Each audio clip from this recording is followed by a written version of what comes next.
तर नमस्कार, आजच्या व्हिडिओमध्ये आपण बघणार आहे की स्टॉक मार्केट म्हणजे काय, शेअर मार्केट म्हणजे काय, शेअर मार्केटची संपूर्ण माहिती आपण या व्हिडिओमध्ये आज आपल्या मराठी भाषेतून बघणार आहे। तर आपल्या चॅनलवर जर तुम्ही नवीन असाल तर आपल्या चॅनलला सबस्क्राइब करायला विसरू नका आणि असेच नवीन शेअर मार्केटबद्दल व्हिडिओ जर तुम्हाला बघायचे असतील तर आपल्या चॅनलला सबस्क्राइब करून ठेवा। तर कोणताही वेळ न घेता आपण आपल्या व्हिडिओला सुरुवात करूया। शेअर मार्केट या शब्दाची विभागणी केली तर आपल्याला दोन शब्द समोर येतात, पहिला म्हणजे शेअर आणि दुसरा म्हणजे मार्केट।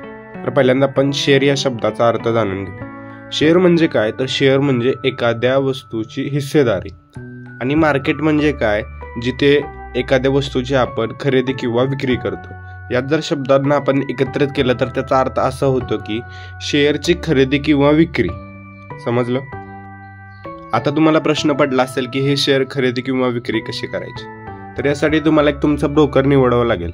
मार्केटमध्ये भरपूर सारे ब्रोकर आहेत, जसं की एंजल ब्रोकिंग, अपस्टॉक, झिरोधा यासारखे भरपूर ब्रोकर आहेत। तर हे ब्रोकर काय करतात, एक्सचेंजच्या माध्यमातून आपल्याला शेअर खरेदी किंवा विक्री करतात। आता एक्सचेंज म्हणजे काय आपण बघूया।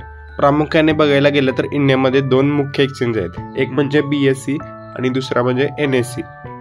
तर BSE म्हणजे बॉम्बे स्टॉक्स एक्सचेंज आणि NSE म्हणजे नॅशनल स्टॉक्स एक्सचेंज। हे नावं तुम्ही याच्या अगोदर ऐकली सुद्धा असतील। आता आपण बघूया की या शेअरची खरेदी किंवा विक्री कशी करायची। समजून चला, एका कंपनीच्या शेअरची किंमत आहे 100 रुपये आणि त्या शेअर्समध्ये घसरण आली आणि त्याची किंमत झाली 80 रुपये। त्यावेळी आपल्याला तो शेअर खरेदी करायचा आहे आणि ज्यावेळी त्या शेअरची किंमत 100 रुपये होईल त्यावेळी तो आपल्याला विक्री करायचा आहे। त्यामुळे आपल्याला टोटल नफा असणार आहे तो 20 रुपये। एका शेअर मागे नफा असणार आहे 20 रुपये। जर आपल्याकडे त्याचे 10 शेअर्स असले तर त्यात टोटल नफा होणार आहे आपला 200 रुपये। तर अशाच पद्धतीने आपण खरेदी करू शकतो, याच्याच उलट आपण विक्री करू शकतो। आता असा प्रश्न निर्माण होतो की एखाद्या कंपनीमध्ये घसरण आली तरच त्या शेअर्सची खरेदी करायची। तर असं अजिबात करायचं नाही।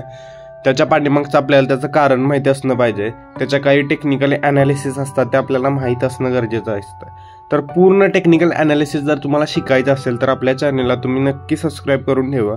हळूहळू ते सुद्धा व्हिडिओ मी आपल्या चॅनलवर टाकत जाईन आणि तुम्हाला संपूर्ण स्टॉक मार्केटची माहिती जर तुम्हाला आपल्या मराठी भाषेतून मिळवायची असेल तर आपल्या चॅनलवर सबस्क्राईब करून ठेवा आणि व्हिडिओ आवडला असेल तर व्हिडिओ लाईक करा।